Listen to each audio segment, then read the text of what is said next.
नमस्कार, आदाब। मैं हूं हफ्सा बानो सिद्दीकी। उत्तर प्रदेश में विधानसभा चुनावों के बाद अब विधान परिषद यानी एमएलसी चुनाव 2022 की हलचल तेज हो गई है। यूपी में 9 अप्रैल को विधान परिषद के चुनाव होंगे और 12 अप्रैल को नतीजे घोषित होंगे।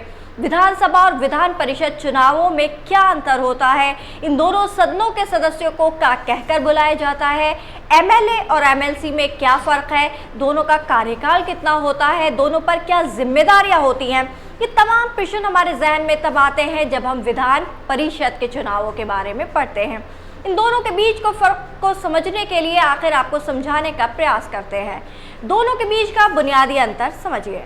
एमएलए की full form member of legislative assembly होती है, वहीं एमएलसी की full form member of legislative council होती है। एमएलए किसी राज्य की विधानसभा का सदस्य होता है, वहीं एमएलसी किसी राज्य की विधान परिषद का सदस्य होता है। एमएलए चुने जाने के लिए न्यूनतम उम्र 25 वर्ष होती है, जबकि एमएलसी चुने जाने के लिए न्यूनतम उम्र 30 साल होती है। एमएलए का निर्वाचन सीधे तौर पर जनता करती है, यानी विधायक चुनकर, जबकि एमएलसी का चुनाव अप्रत्यक्ष होता है। एमएलए का कार्यकाल 5 वर्ष का होता है, जबकि एमएलसी की कार्यविधि 6 साल की होती है। इसके अलावा 6 राज्यों में ही विधान परिषद है। देश के सभी राज्यों में जहां विधानसभा का अस्तित्व है, वहीं दूसरी तरफ विधान परिषद सिर्फ 6 राज्यों में है, जिसमें उत्तर प्रदेश, बिहार, महाराष्ट्र, तेलंगाना, आंध्र प्रदेश और कर्नाटक शामिल है। आपको बताते हैं कि आखिर कैसे चुने जाते हैं विधान परिषद के सदस्य।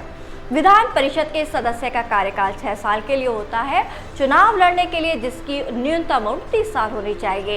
1/3 सदस्यों को विधायक चुनते हैं, जिन्हें जनता चुनती है। इसके अलावा 1/3 सदस्यों को नगर निगम, नगर पालिका, जिला पंचायत और क्षेत्र पंचायत के सदस्य चुनते हैं। वहीं 1/12 सदस्यों को शिक्षक और 1/12 सदस्यों को रजिस्टर्ड ग्रेजुएट चुनते हैं। जैसे यूपी में विधान परिषद के 100 में से 38 सदस्यों को विधायक चुनेंगे, वहीं 36 सदस्यों को स्थानीय निकाय निर्वाचन क्षेत्र के तहत पंचायत सदस्य, क्षेत्र पंचायत सदस्य यानी पीटीसी और नगर निगम या नगर पालिका के निर्वाचित प्रतिनिधि चुनेंगे। 10 मनोनीत सदस्यों को राज्यपाल नॉमिनेट करते हैं। इसके अलावा 8-8 सीटें शिक्षक निर्वाचन और स्नातक निर्वाचन क्षेत्र के तहत आती हैं। गौरतलब है कि विधान परिषद में एक निश्चित संख्या तक सदस्य होते हैं। विधानसभा के 1/3 से ज्यादा सदस्य विधान परिषद में नहीं होने चाहिए। उदाहरण के तौर पर समझिए कि यूपी में 403 विधानसभा सदस्य हैं, तो यूपी विधान परिषद में 134 से ज्यादा विधान परिषद सदस्य नहीं हो सकते हैं, यानी 1/3।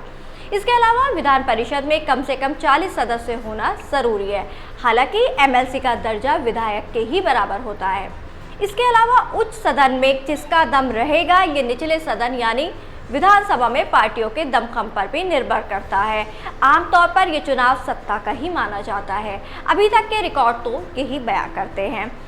जैसे मुलायम सिंह यादव के कार्यकाल में 2004 में हुए चुनाव में सपा 36 में से 24 सीटों पर काबिज हुई थी। बसपा के पास एक भी सीट नहीं थी।